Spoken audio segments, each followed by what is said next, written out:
Let London be the free speech battleground for Europe. It's Unite the Kingdom, MAGA and MEGA. A fascinating new row is breaking out on the right of British politics over Tommy Robinson's Uniting the Kingdom protest, which is just getting bigger by the day. But the problem is that Reform UK's two most high-profile contenders to be the next Mayor of London, or at least the party's mayoral candidate, have now agreed confirmed speakers for the event on September the 13th, which will rule them out according to the current rules Nigel Farage is sticking to and Zia Youssef is insisting the party sticks to. It will rule them out having any formal role in Reform UK ever again. So we're going to hear from Howard Cox in just one moment of this. He was, of course, the last London mayoral candidate for Reform UK, who has since left the party and joined Ben Habib's Advance UK as a result, in part, of his outspoken support of Tommy Robinson. So here's Tommy announcing the news. Confirmed British speakers for the September the 13th Free Speech Festival in London: Katie Hopkins, Ant Middleton, Sammy Woodhouse, and Derek Chisora. You will not want to miss this lineup. More big names to follow. Ant Middleton for London Mayor. Ant weighed in on this too, posting, "All I want to do is make Brits and tourists feel safe in London and make Great Britain British again, starting from within our beloved capital city." Baffled at why everyone wouldn't be on board with this Make Britain Safe Again. Now, the Uniting the Kingdom movement on September the 13th is really turning into a huge event, a mega event on the right of British politics, because remember, alongside all of those British political stars, Jordan Peterson has also agreed to speak at the event. Watch Tommy announcing that. Big news, Outspoken is now available as a podcast too. So please do subscribe wherever you get yours, Spotify, Apple Podcasts, and make sure you rate and review. I'll take 5 stars, if you may. We have the biggest free speech festival planned for central London on the 13th of September. We're going to announce now Jordan Peterson, Tammy Peterson will be guest speakers at the event. It's a festival of freedom. It's about the importance and the battle we have for free speech. We've got a long list of attendees and speakers coming from around the globe for this event. So make your plans. I'm very excited about it. Very excited. And what I'll do is we're going to interview the people who are going to be speaking, and we'll drop them every couple of weeks. New guest speaker, new guest speaker, new guest speaker. These festivals, which is what the last 3 have been, music, party atmosphere, bring your flags, bring your children. It's going to be beautiful, okay? It's going to be beautiful. Let London be the free speech battleground for Europe. It's Unite the Kingdom, MAGA and MEGA. We have lead politicians coming from 4 or 5 different political parties across Europe, populist parties. The fight back is on. The fight back is on indeed. My superstar panel with me, Curtis Hinton and Howard Cox. So Howard, there's a lot of reading between the lines in this, but it's hugely significant, is it not, that Ant Middleton and Derek Chisora have both agreed to speak at this event, because you know from tough personal experience as the former Reform UK mayoral candidate, that even saying in public that you either agree with Tommy Robinson or that you support him or making any sort of positive comment about Tommy Robinson at all gets you viciously booted from the party. So is your understanding here that this means Ant Middleton and Derek Chisora are now out of the running to run for London Mayor as a Reform UK candidate? Well, I hope Ant isn't, because I think he would make a great Mayor of London. But as you know, Dan, last August I was on your show and I showed support for Tommy, didn't I? And to cut a long story short, I was sent a WhatsApp text by Richard Tice: "If you continue to support Tommy Robinson, you'll be expelled." So before they actually expelled me, I decided to leave, and that was after a discussion with Rupert Lowe and certainly Ben Habib. there's no point in being in a party that doesn't support free speech, which the reason why I joined them. It's the only reason that happened. They were very happy with what I did, even though I didn't get any support as London Mayor. And the only person that supported me on the day of the election itself was Rupert Lowe. Every one of the Reform HQ people, the exec there, didn't even turn up to take a photograph of me putting my ex in the box. And I couldn't believe it, but Rupert was there. And that's why my loyalty is definitely with people like Rupert Lowe and certainly Ben Habib. And he was treated just as badly ever since Zia took over the reins. And let's be frank, Zia is still controlling and running Reform, even though he's not the chairman. Totally. Without any doubt. Without any doubt.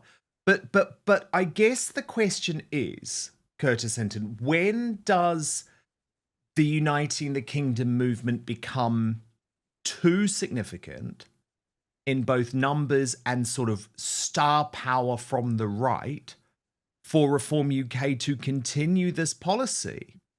Because there's going to become a point. I mean, if you think about Derek Chisora, for example, I mean, he has been an absolute Farage favourite. Farage loves him. Like, they're constantly together. Even very recently, they've been together. But Nigel now, according to his own rules, will have to cast Derek Chisora out of the party. And this is insanity. The fact that you're losing people of the caliber of Howard Cox, Ant Middleton and Derek Chisora is insanity. I think that's the perfect word, insanity. I mean, even to force someone like Howard from the party as well, who's got so many years within the political realm, out. I think I'm often of the vision. Me and Howard aren't necessarily going to agree. Maybe me and you, Dan, here aren't going to agree on this. But Nigel will be the next Prime Minister of the United Kingdom. And I think he is now positioning himself to become the Prime Minister of the United Kingdom. And for the likes of Tommy Robinson, now Tommy Robinson, for whatever you think of him, he done a phenomenal thing, not only for the survivors, but for the rest of the country with the grooming gangs. Phenomenal. And that should be acknowledged. He's done other phenomenal things as well. He has done other things, which I'm sure he'll hold his hands up, which were maybe wrong or too far. But showing support for someone on a specific topic should not cause you to be removed from a party or should not make you expelled. It should. And look, Nigel will realise that. But by the way, I mean, I was probably the first commentator in the country to actually say I think Nigel Farage will be Prime Minister in 2029. And I still think that is most likely. But I don't agree with the direction that Reform UK has taken since Zia Youssef became chairman. I don't. And at the end of the day, this is going to have to, I think, force a change of policy at some point within Reform UK, because they're just going to lose too many good people. I don't know, Howard, if they understand that the Overton window has just shifted so significantly on Tommy Robinson, especially since January, when, the world's richest man, Elon Musk, not only started to speak up very publicly about him, but was funding his legal case. Absolutely right. And it's in Nigel's remit. It's in his hands to simply say, hands up, this man's done a cracking job. I don't like some of the things he stands for, etc. But just say, okay, I get it. I'll tell you what, something like 4 to 5 million people that like Tommy would say, okay. And half of those people voted Reform. And this is the sort of thing that I don't understand. I spoke at just like you, Dan, I visited Tommy in hospital. HMP Woodhill, yeah. Yeah, and I went to see him because I wanted to see, because I didn't know anything about him. And I said, what is this man about? And I spent 2 hours with him like you did. And he was inspirational. He's not everyone's cup of tea, nor am I. It doesn't matter. The simple fact is this guy exposed for me and all my family and all my friends what child rape gangs were happening across 50 towns across the country. And that's the only thing that he needed to talk about. That's that Nigel could say, yeah, good. Like Rupert did. Rupert said he should be given credit. Ben Habib said he should be given credit. And you, Dan, you've always used the phrase critical friend to Nigel and the party. And if there's an election tomorrow, I would vote Reform. Yeah, because you have to vote for what you think at the time is going to be the best option for the country. But where I think all of this is pretty nuanced is that we're 4 years out from an election. We've got big movements that are coming. A huge amount can change in that time. And again, and some people think I'm grim for saying this. I'm really not. You know, I'm very, very fond of Nigel. We've always been friends, and he was a close colleague of mine at GB News for a number of years. But if Nigel Farage walked out, you know, of the pub tonight and was hit by a bus, a lot of people would all of a sudden be asking questions about whether Reform UK would be the next government. And in a Westminster system, it's not enough to just build, yes, a great leader is very, very important, but it's not enough.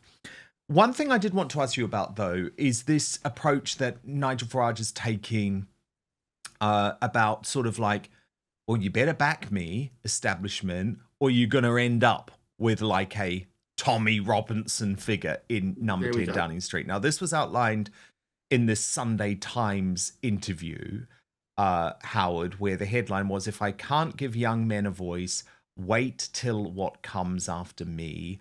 And he said, "I'm not in Andrew Tate's camp, but I can see why he's doing well." Clarifying he wants the support of young men because if I don't, you wait till what comes after me. Those who try to demonize me could be in for a terrible shock once I'm gone. That's why we say we believe that we are the last chance to restore confidence in the democratic system to change things. And this is why a lot of people, I think, Howard, say, well, look, Nigel Farage is acting as a bit of a containment agent here. Do you agree? Yeah, I see where you're coming from on that. But he's full of contradictions. That's the problem. I mean, I know Nigel. I've known him for 15 years. He's been a massive supporter of my campaign, Fairfield UK. The reason why they asked me to become London Mayor was simply because I've got 1.7 million supporters and I was fighting the ULEZ expansion. And they said, yeah, he'd be a great guy to do it. But they didn't support me at all. And when I was actually standing for London Mayor, Nigel wasn't the leader. Richard Tice was, and Ben Habib was deputy. Those are the sorts of people that I was working with, and we were working quite well together, but there was not much put behind me. I knew I wouldn't win, but the point is, if Nigel had really truly believed in something to do with London and helping a candidate coming on board, he could have stood earlier. But the only reason he stood was because Sunak ran to the hills to try and stop reform and get out there early to stop reform getting on board. It didn't work, did it? The thing is, from my point of view, Nigel needs to actually really wake up. I'm sorry, grow up. And you can quote me on this, grow up and start recognising that Tommy's a popular man, he's a good man, etc. Get behind him, get with him, and he'll get millions of people coming to reform, and he'll be a shoo-in to government in 2029. Because remember, Tommy Robinson did endorse Reform UK before the last election, as did Katie Hopkins. I mean, Curtis, it is an interesting argument, isn't it? And the problem is, look, I do support a lot of what Reform do, but I hate this whole containment stuff. I hate this whole, we're not the real bad guys. Like, the real bad guys are these extremists, these far-right extremists over here. And it's like, hang on a moment. These people that you're talking about are patriots who are your supporters. Yeah, it's I feel like the terms like far right and that sort of stuff have almost like maybe scared Nigel into taking that approach, because like you say, I don't agree necessarily that he has to support Tommy. I just think you don't have to go against Tommy. I think there's an even and that's ground all Tommy is actually asking for, actually, right? So all Tommy has ever asked for when it comes to Reform UK, stop attacking me. Yeah. And it's a fair thing to ask as well. And the thing is, people constantly, like the press, the MSN, they like asking Nigel questions about Tommy because it almost drives that wedge between the right, because Nigel will say something that will be taken out of context potentially, or it might say something that it just genuinely upsets the Tommy fans. And that's it. The MSN have achieved their goal. They're splitting the right even more. Yeah, but the problem is, I guess, Howard, is that you can always say, can't you, that something's going to split the right. Yeah. What those people are asking someone like you to do, Howard, is just leave the pitch. Do you know what I mean? Don't be political, because Reform UK don't want you. Just leave the pitch. And I don't think that's something we should be saying to patriots, really.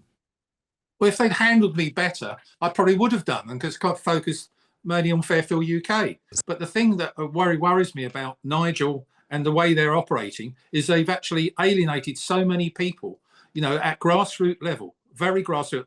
In my inbox, since I left the party back in February, where are we, 3 or 4 months later, I must have had 1,500 emails and messages to say, you're a principled man, Howard, we're leaving too, because we can't stand the way people like Ben Habib, Paul Oakton, Gawain Towler, I could go on forever. And of course, obviously Rupert Lowe as well, using the police to actually do, one of their own MPs. It's a mess.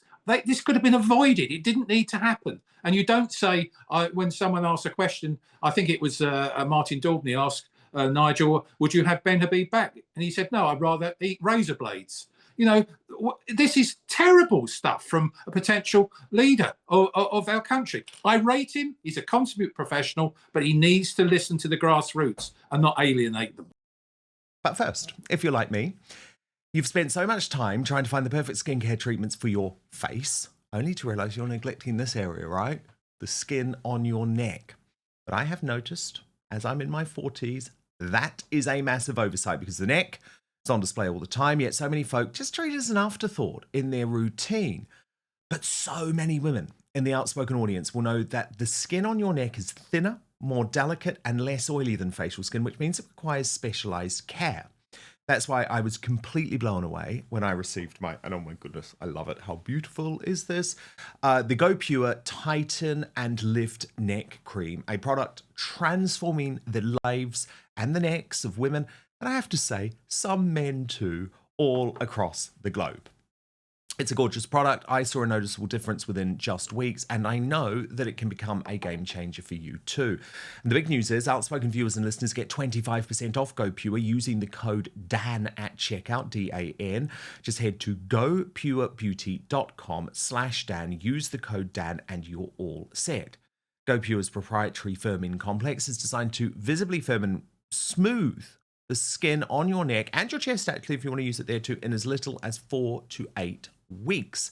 In a consumer study, 100% of users said their skin looked more supple, 97% noted a firmer appearance. What incredible numbers! Indeed, Go Pure's full line of science-backed skin and body care have delivered for over 100,000 real women with real results.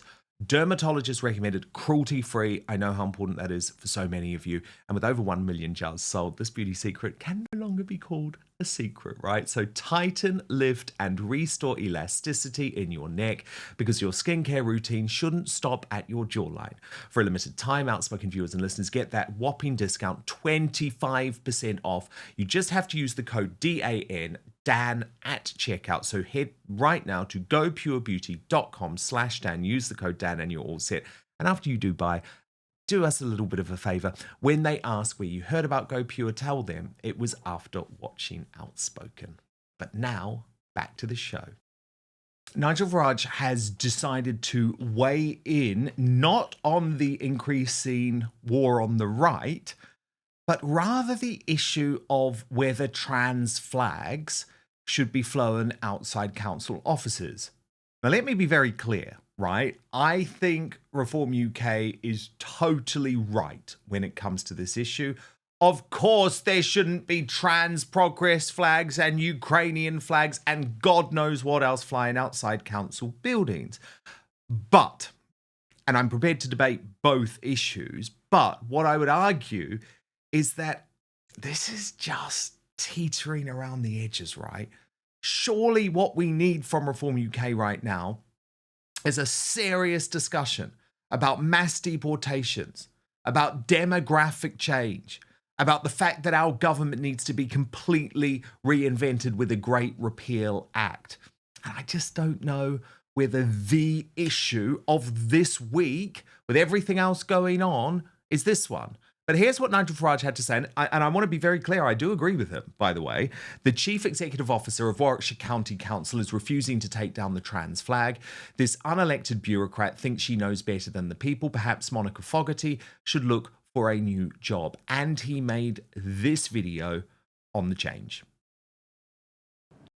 So who runs the country? Is it elected politicians, Or is it the bureaucrats and the civil servants? Well, this is interesting.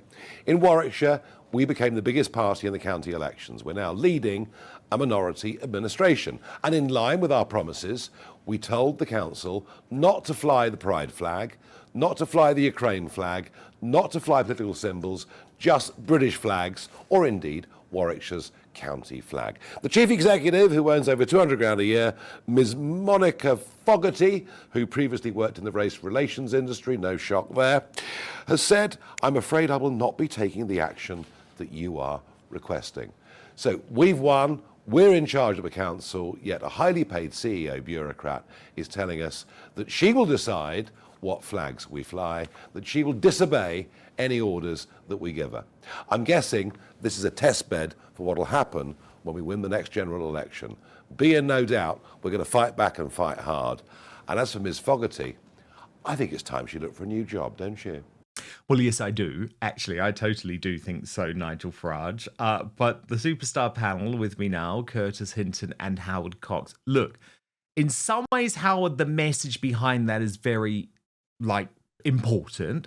Of course, you have to fight back against these bureaucrats, the deep state, the Westminster establishment. But it's a bit like, come on, aren't there much, much, much more important issues right now that we really need to be going for? Absolutely right. I agree with you. But there's two aspects to this. One is, you're quite right. We need to hear about concrete policies from reform so people can actually tie their mask to it. They're, potentially, yeah, okay, I'll go with them. And I was very much involved in producing the contract with the people, their sort of manifesto during the election, especially on the transport side. And there was some good stuff there, but we didn't have teeth. And we need to have some teeth in this sort of thing. The other aspect, of course, is the local blob. How a £200,000 a year, chief executive, obviously unelected, can actually override elected councillors. I find extraordinary, irrespective of which colour they are. The simple thing of that, and I don't give a damn what flag's flown. But if the councillors themselves are saying you're not doing this, you're doing that, they should adhere to it. So going back to what you're saying, Dan, with respect to actually policies, and that's the issue that people are coming to me and saying, and to be fair, that's what Ben Habib and Rupert are saying, one with the party, one with the movement. We need a concrete, something to get behind, some concrete policies and ideals to follow that you can believe that actually save this country. Yeah, because the fact is, Curtis Hinton, I totally agree those flags should come down. Yeah. But I need Reform UK doing a hell of a lot more than that. So, just get the flags down however you need to. But it's like, come on. This battle is actually for the heart and soul, the future of this country. And we've got to get serious about what that involves. It's much, much more. It's much, much bigger than some sort of little fight over a flag, which I do hate, by the way. Yeah, I agree. It's without a doubt, those flags should not be up. There should be someone in a £200,000 a year position who can make that. From my understanding, that if it was a majority council, they would be able to do it. But because they're a minority, the executive can overrule. I might be wrong, but that's from my understanding. Probably right. I think. But this should not be a topic that comes out in the public. This should be something they deal with internally behind the scenes. So then later on, they can say, look, we promise we'll take the flags down. We've taken the flags down. But publicly, we are now going to be talking about deportations. We're now going to be talking about how we are going to fix the economy when we win this election in 2029 or 2028. It shouldn't be the main focus thing. But at the same time, I get why they're doing it, because they promised that this would all stop. And alternative government, so the Labour, Lib Dems, especially at Davey, the MSN, they will come out and lead with a narrative which is going to say they can't even get the flags down. And so Nigel wants to publicly come out, on Reform UK probably want to publicly come out and say that we are trying, but we are being stopped by someone. And it helps the narrative that they're on £200,000 of taxpayers' money. I know. I totally get what you're saying. I do. I totally hear you. And I agree that these sort of sideshow issues at the moment are very helpful for Reform UK. And I'm not saying, by the way, Howard Cox, that there is nothing to be said and sometimes grabbing a cheap and an easy headline like, yeah, Farage, we know he's always brilliant at that, right? So we've got the row with Eddie Rama and Albania, and we've now got this row over the trans flag. But I do feel that there is this growing sense of, no, we need meat on the bones. Because with Trump and the MAGA movement, right, the number one priority above anything else was to protect our damn borders, to stop the invasion. Yet there is an invasion going on here. I mean, if we look at today's Daily Mail front page, 20,000 so far this year. Well, I believe it's actually much, much closer to 40,000 or 50,000, or probably even more than that when you consider the huge numbers that are coming in illegally via lorries as well. And I feel like Reform UK don't want to have those really tricky conversations, Howard. And well, you're absolutely, Dan, you got it spot on yet again. The thing is, Nigel hasn't come out for mass deportation. Quite the opposite. He supports the one in, one out scenario. Rupert's saying get rid of the lot. Yes. So is Ben. We need to do that. We're overpopulated. We've been ripped off, and we're funding these people's lifestyles, struggling to do this. And our pensions are being threatened. Our retirement ages are being extended. All these sorts of things, when it needn't be that way. And you're dead right. Nigel needs to come out with 3-4 key policies headed by... And it can't just be like, this is a goal, or this is an ambition, or this is an aspirational policy. No. It's like, look at Donald Trump's big, beautiful bill in America, which Elon Musk has all of the issues about. But that bill is all about strengthening ICE so that they are able to do mass deportations.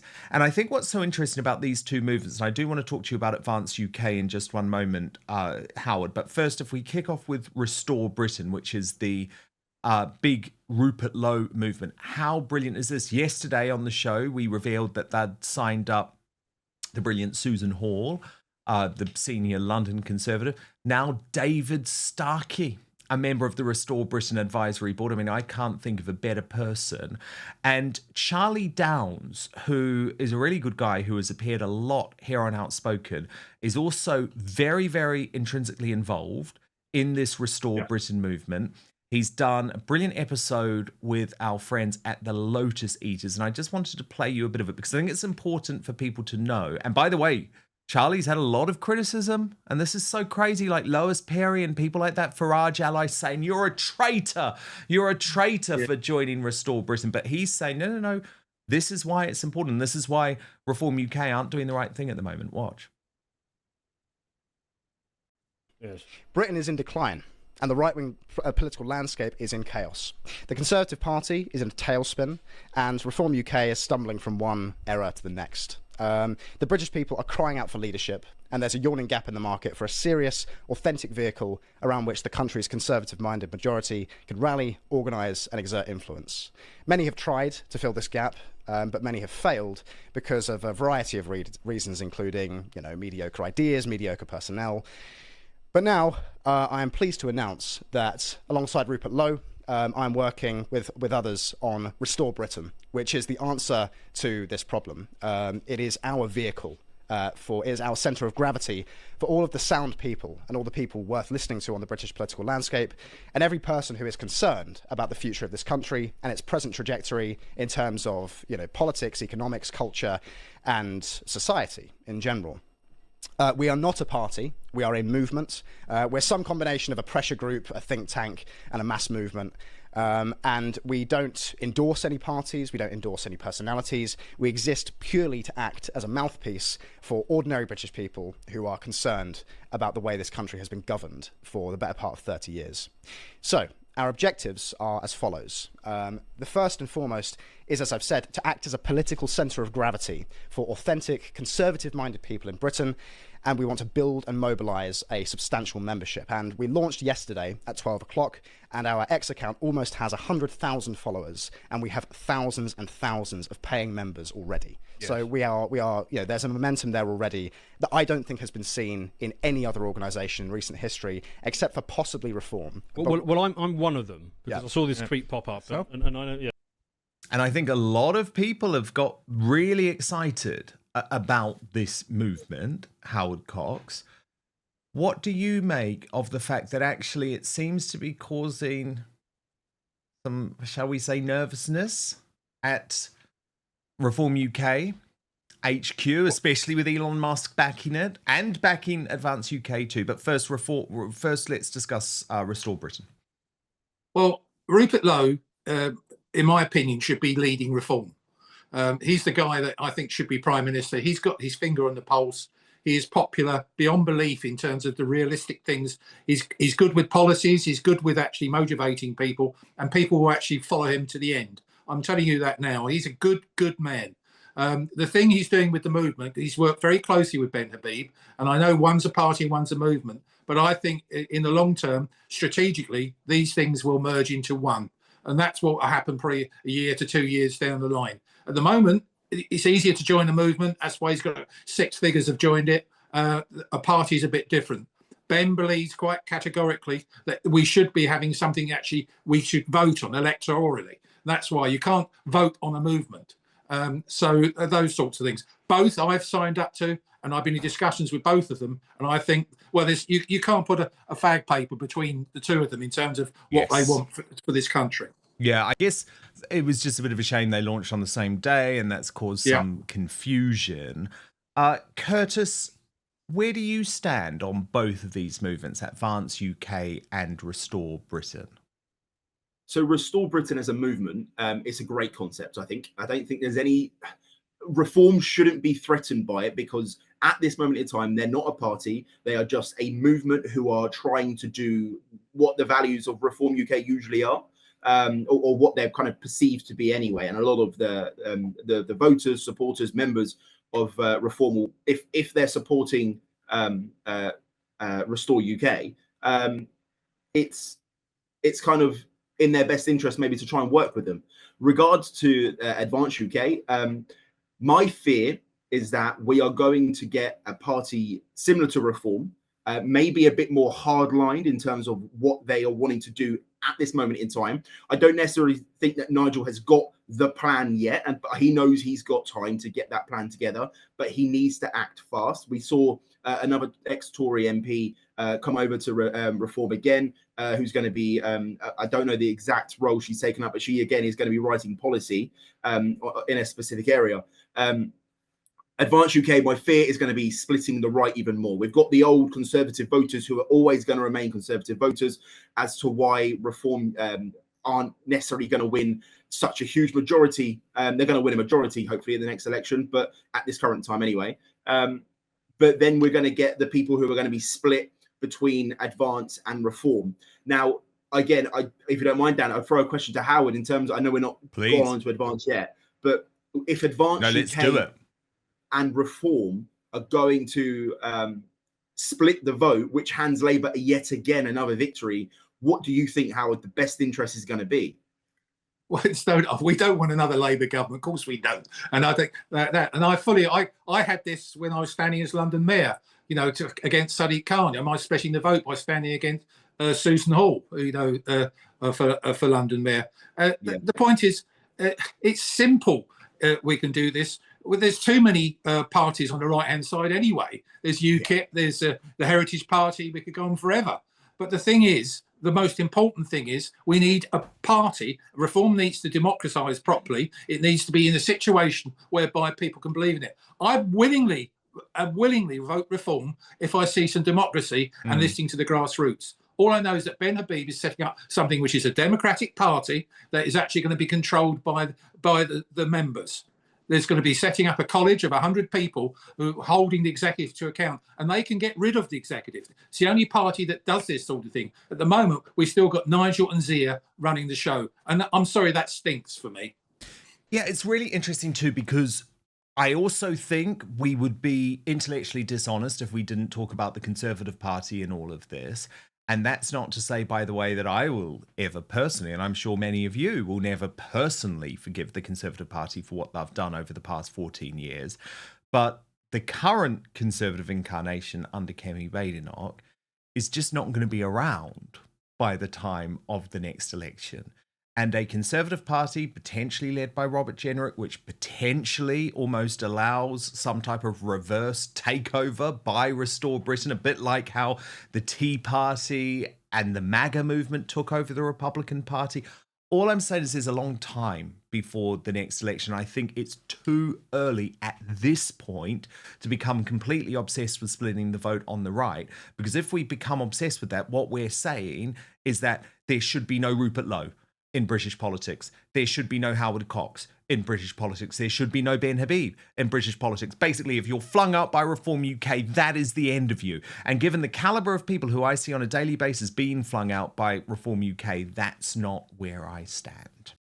Thank you so much for watching Dan Wootton Outspoken. Please click on my face just to the bottom left to subscribe to this brand new independent news source and turn on the notification bell so you'll be alerted to our brand new live shows, uncancelled interviews, and special royal episodes. Outspoken is also now available as a podcast, so you can listen to the show every weekday on the go, wherever you are.